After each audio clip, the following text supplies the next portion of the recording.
Pagi jemaat yang terkasih di dalam Tuhan Yesus Kristus, mari kita terlebih dahulu berdoa mohon pimpinan Tuhan. Mari kita berdoa.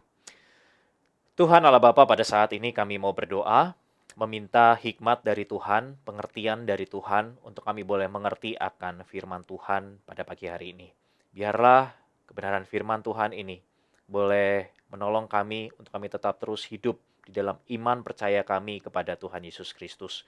Di tengah situasi yang tidak mengenakan ini, biarlah kebenaran firman Tuhan ini menjadi satu oase yang menyegarkan akan hati dan jiwa kami.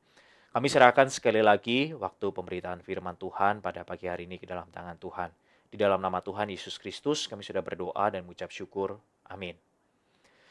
Jemaat Tuhan yang terkasih, di dalam Tuhan kita akan membuka satu bagian firman Tuhan dari Yakobus. Surat Yakobus pasal yang pertama ayat yang kedua sampai dengan ayat yang ke-8. Demikian bunyi firman Tuhan. Saudara-saudaraku, anggaplah sebagai suatu kebahagiaan apabila kamu jatuh ke dalam berbagai-bagai pencobaan. Sebab kamu tahu bahwa ujian terhadap imanmu itu menghasilkan ketekunan. Dan biarkanlah ketekunan itu memperoleh buah yang matang, supaya kamu menjadi sempurna dan utuh dan tak kekurangan suatu apapun. Tetapi apabila di antara kamu ada yang kekurangan hikmat, hendaklah ia memintakannya kepada Allah, yang memberikan kepada semua orang dengan murah hati dan dengan tidak membangkit-bangkit. Maka hal itu akan diberikan kepadanya. Hendaklah ia memintanya dalam iman dan sama sekali jangan bimbang. Sebab orang yang bimbang sama dengan gelombang laut yang diombang-ambingkan kian kemari oleh angin. Orang yang demikian janganlah mengira bahwa ia akan menerima sesuatu dari Tuhan. Sebab orang yang mendua hati tidak akan tenang di dalam hidupnya. Mens sana in corpore sano. Di dalam tubuh yang sehat terdapat jiwa yang sehat. Sebuah ungkapan yang begitu familiar di dalam kehidupan kita. Ungkapan ini adalah ungkapan di dalam bahasa Latin yang saat ini dijadikan jargon atau slogan untuk mendorong seseorang rajin berolahraga.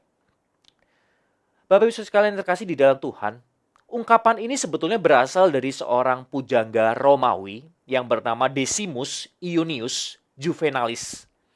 Di dalam bukunya yang berjudul Satir ke-10 yang ditulis sekitar abad kedua Masehi.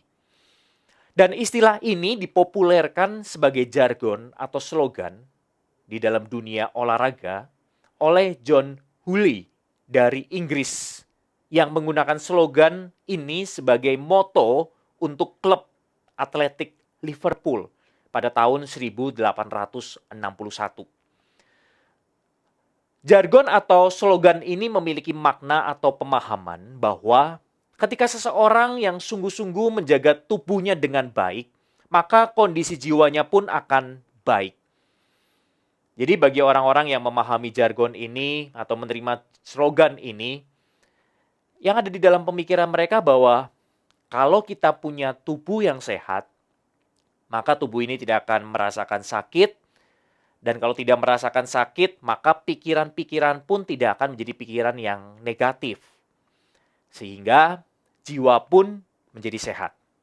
Nah, tetapi apakah benar demikian, Bapak Ibu sekalian yang terkasih di dalam Tuhan? Dalam renungan pagi saya beberapa waktu yang lalu, yang saya beri judul tentang menjaga hati, saya menyampaikan bahwa hati atau jiwa adalah bagian terdalam dalam diri manusia yang menjadi bagian yang penting yang mengendalikan segala sesuatu di dalam kehidupan manusia. Jiwa inilah yang menentukan manusia akan seperti apa. Jiwa yang sehat akan memunculkan kehidupan yang sehat. Tetapi jiwa yang sakit akan memunculkan kehidupan yang sakit pula. Hal yang sama yang juga bisa kita lihat di dalam surat Yakobus ini. Di dalam suratnya, Yakobus menuliskan demikian di ayatnya yang ke-8. Sebab orang yang mendua hati tidak akan tenang di dalam hidupnya. Atau di dalam terjemahan New King James Version dituliskan, He is a double-minded man, unstable in all his ways. Kata double-minded atau mendua hati di dalam bahasa Yunaninya adalah disukos. Disukos ini berasal dari akar kata psyche, yang di dalam bahasa Yunani berarti jiwa.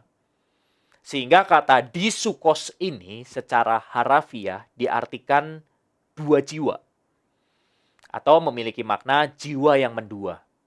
Jemaat Tuhan yang terkasih di dalam Tuhan, saat ini kita akan bersama-sama melihat kenapa Yakobus bisa menuliskan tentang jiwa yang mendua ini.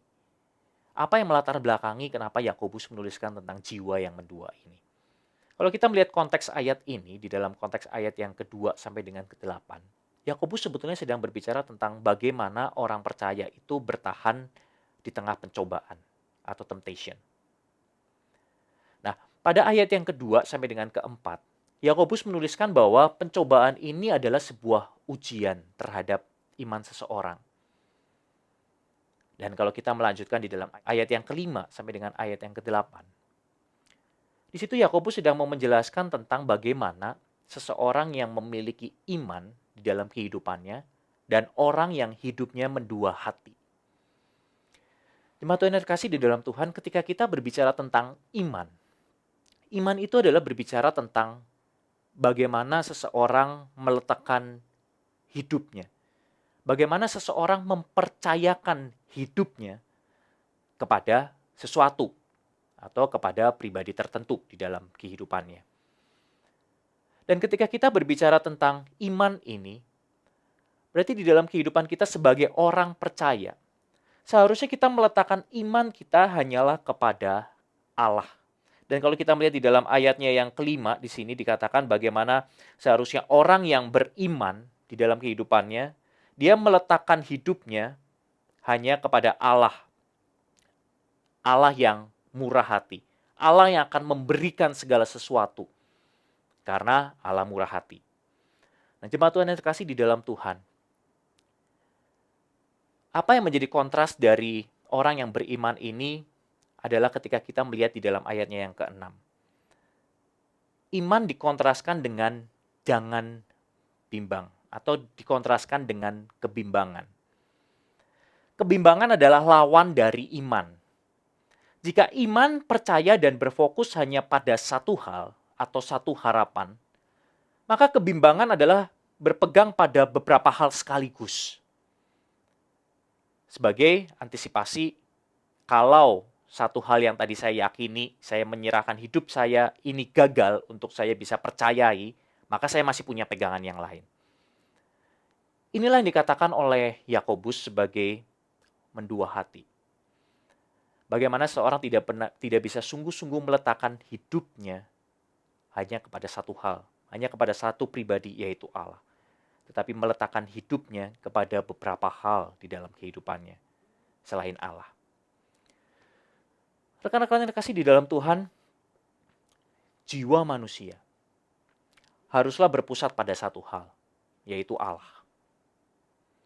Tidak ada pusat lain di dalam kehidupan ini yang bisa disandari sepenuhnya selain Allah yang Maha Pemurah ini. Atau demikian pula kita juga tidak bisa memiliki dua pusat di dalam kehidupan kita.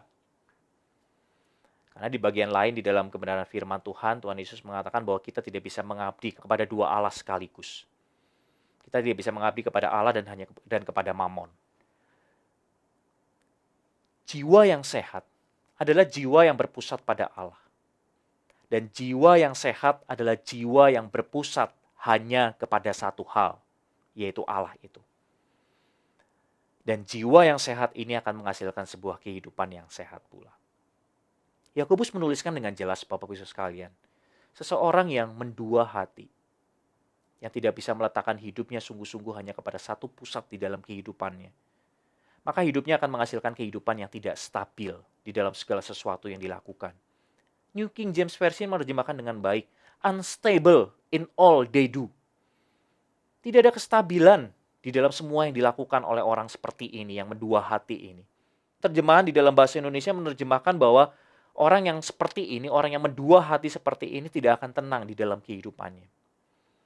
Kata unstable, tidak tenang ini juga bisa diartikan dalam kondisi yang lebih aktif. Artinya adalah orang yang seperti ini adalah hidupnya adalah hidup yang memiliki hidup yang kacau. Hidup yang sulit dikendalikan. hidup yang anarkis, hidup yang kisruh. Jemaat Tuhan yang terkasih di dalam Tuhan, saat ini ketika kita ada di dalam situasi pandemi yang begitu berkepanjangan, ini adalah sebuah kondisi yang pastilah memiliki dampak yang tidak mengenakan untuk kita. Namun bagaimana reaksi kita terhadap pandemi ini? Apa yang kita lakukan untuk kita meresponi situasi kondisi pandemi seperti ini? Itu muncul dari bagaimana kondisi jiwa kita. Ketika jiwa kita sehat, maka kita akan bisa meresponi kondisi pandemi ini dengan sikap hidup perilaku yang baik. Tetapi ketika jiwa kita tidak sehat, maka kita akan bereaksi begitu kacau, begitu tidak stabil.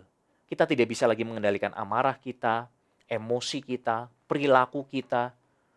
Semua perkataan kita, sikap hidup kita, perilaku kita, itu begitu toksik, begitu menghancurkan orang-orang di sekitar kita. Karena apa? Karena satu hal tadi, Bapak Ibu sekalian terkasih di dalam Tuhan. Karena jiwa kita tidak sungguh-sungguh berpusat kepada Allah.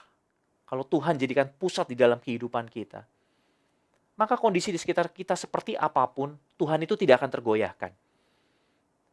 Kita akan tetap terus berpusat kepada Tuhan itu sebagai pusat di dalam hidup kita. Dan reaksi kita tentu saja akan memunculkan reaksi yang sehat. Kondisi apapun, setoksik apapun kondisi di sekitar kita, kalau kita sungguh-sungguh berfokus, berpusat jiwa kita hanya kepada Tuhan, maka kita akan memunculkan kehidupan yang sehat pula. Jemaat Tuhan, melalui renungan pagi pada pagi hari ini saya mengingatkan kita supaya kita tidak mendua hati. Marilah kita berjuang untuk menjaga jiwa kita tetap sehat dan kita terus mengarahkan jiwa kita, hati kita hanya kepada Allah yang Maha Pemurah tersebut. Tuhan Yesus memberkati kita.